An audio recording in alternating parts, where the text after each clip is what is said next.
श्री सद्गुरु नाम की विश्व ब्रह्मांड के नायक सर्वजन स्मरणीय संत सदगुरु पाद पद्मों को मंचस्थ परम श्रद्धेय स्वामी किशोरानंद बाबा, स्वामी अभिषेकानंद बाबा, स्वामी संतानंद बाबा, समस्त विद्वतजन इस आयोजन के मुख्य कर्ता धर्ता स्वामी गुरुकुलानंद बाबा, समस्त महानुभाव, संवेद समादरणीय सज्जनवृंद, आदरणीय माताओं तथा भक्तिमती बहनों, सबों का अंतःकरण विराजमान परमात्मा को मैं नमन करता हूँ और आप लोगों को बारंबार प्रणाम करता हूँ। अभी हम लोग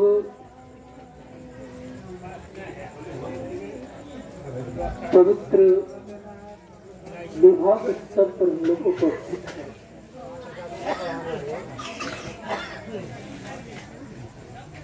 महर्षि पतंजलि जी महाराज ने कहा है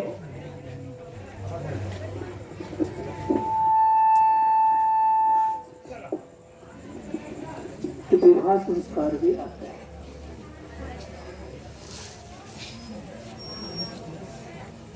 महर्षि दयानंद सरस्वती ने कहा है कृपा से, उन्होंने कहा विवाह संस्कार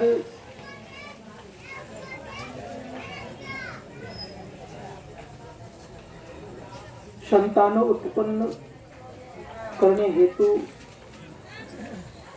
संसार में बनते हैं।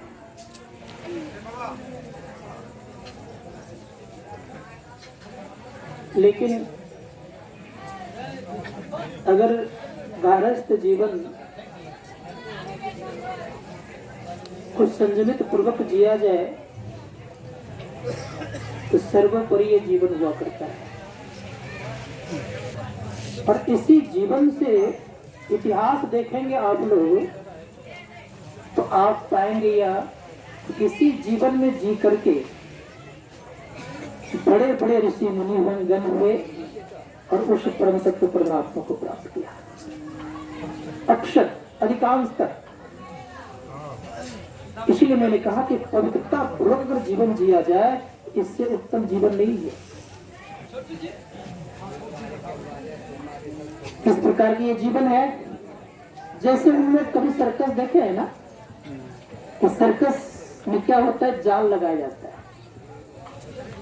और जाल लगाने के बाद ऊपर से ऊंची ऊंची छलांग लगाता है। उन्हें चोट का भय होता है? नहीं होता है, डर नहीं लगता है। उसी प्रकार से गारस्थ जीवन है। इस जीवन में आकर के आप ऊंचे से ऊंचे अवस्था को प्राप्त कर सकते हैं। अगर संजोग कभी अगर मन भटक भी गया तो गिरने का भय नहीं रहेगा। संत महात्मा गण कहते इसलिए सर्वोपरि जीवन कैसा जीवन होना चाहिए? गारस्थ जीवन इसलिए हुआ है कि संसार को संतुलित रखे, तत्पश्चात उस ईश्वर परमात्मा को प्राप्त करे। क्योंकि जीव सदैव चंचल तब तक रहता है, रहने का स्वभाव भी है, चंचलतापन इसके समाप्त नहीं होते। कारण क्या कि जब तक ये जीव पीव से नहीं मिल जाएगा, परमात्मा से नहीं मिल जाएगा, तब तक सुख और शांति संभव नहीं है। जैसे कभी कभी हम आप लोग एक ढेला, मिट्टी का ढेला ऊपर की तरफ उछाल मारेंगे तो तब तक वो चक्कर काटते रहेगा मिट्टी का ढेला, जब तक वो पृथ्वी से नहीं मिल जाएगा। उसी प्रकार से जीव को तब तक चैन नहीं है जब तक कि परमात्मा की प्राप्ति नहीं हो जाएगी। इसी परमात्मा को प्राप्ति कराने हेतु समन्वय जीवन, संयमित जीवन धारण करने के लिए गारस्थ जीवन है कि संयमित पूर्वक जीवन जी करके उस परम तत्व परमात्मा को हम प्राप्त करें। कैसे जीना होगा इसमें?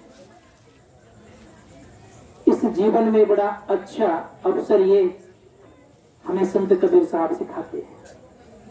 संत कबीर साहब कहते हैं कि जिंदगी बड़ी अच्छी होती है। कैसी जिंदगी? तो सिखा रहे हैं, वे अवसर दे रहे हैं हम लोगों को। कब कैसा जीवन होता है? तो उनका एक आया था सेठ जी उपदेश लेने के लिए, और उस सेठ जी ने कहा कि मुझे उपदेश दीजिए, मैं सोने का कुछ मोहरे लेकर के आया हूं।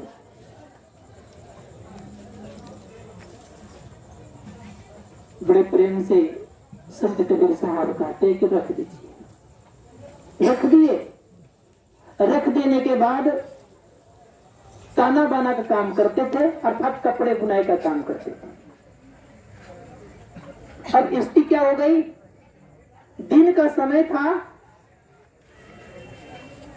लोई जो थी उनसे कहते हैं कि लालटेन जलाकर जब लेते आना, तो बेचारी लालटेन जला करके रख दी, एक शब्द कुछ नहीं बोली। लेकिन जो उपदेश लेने के लिए गया था उसके मन में चलने लगा कि कैसा महामूर्ख है, दिन में सूर्य के प्रकाश में लालटेन जलवा रहा है, और वो भी कैसी अनपढ़ गंवार है। इतना भी विरोध नहीं कर सकी उन्होंने। लालटेन की क्या जरूरत है, तो जलवा रहे हैं, दिन का प्रकाश है ही। वो भी कुछ नहीं बोलती है, और ये भी कैसा मूर्ख है कि दिन में लालटेन जलवाता है। उसके मन में चल रहा था, लेकिन करे तो करे क्या, कोई उपाय नहीं। लालटेन जल रहा है, इतने में भोजन का समय हो गया। सेठ जी से कहते, सेठ जी भोजन का समय हो गया, भोजन कर लीजिए। दोनों की थाली लगाई गई, 2 थालियां लगी। जब भोजन शुरू करने लग गए तो मिलाकर के जब एक ग्रास लेते हैं तो पट से सेठ जी उगल देते हैं, और ये बेचारे बड़े प्रेम से सुंदर ढंग से पूरे भोजन को पा जाते हैं।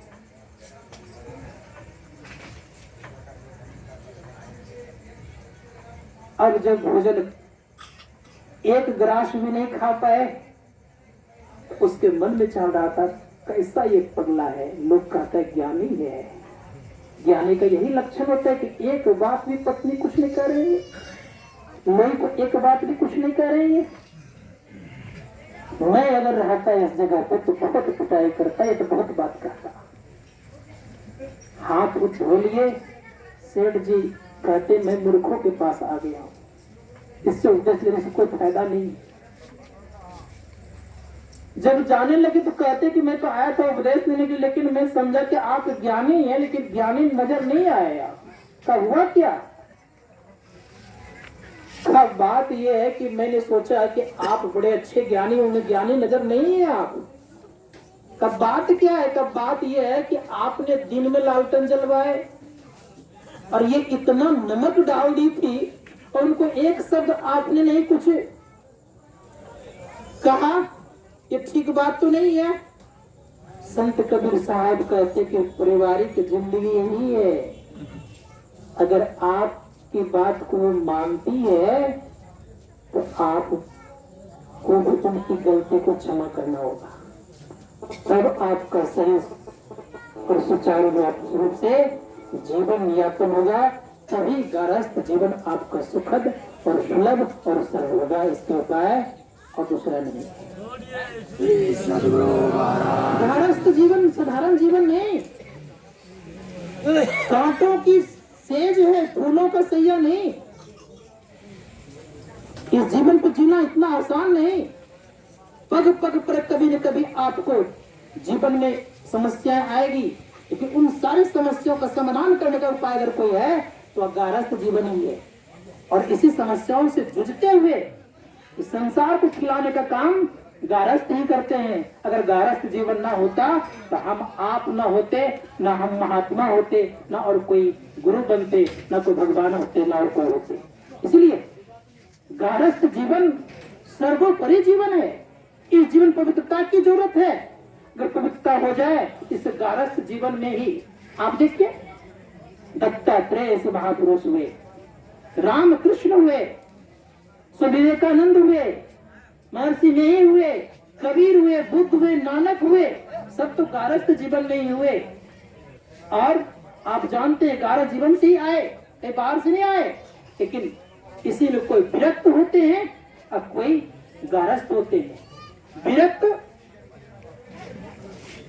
का चलना कैसा होता है बता दूं थोड़ा सा आज।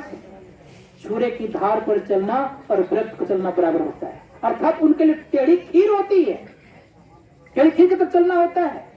संत कहते हैं अगर जीवन में अगर आप चाहते हैं कि हम सुलभ और सुखद जिंदगी जिए तो गृहस्था जीवन में सबसे पहले आप क्या करें तो अपने आप को पंच पापों से अलग करें, संयमित जिंदगी जिए। गणाधिपति तुलसी हो गए तो उन्होंने कहा संयम में जीवन हो। जिनके संयम में जीवन होते हैं तो क्या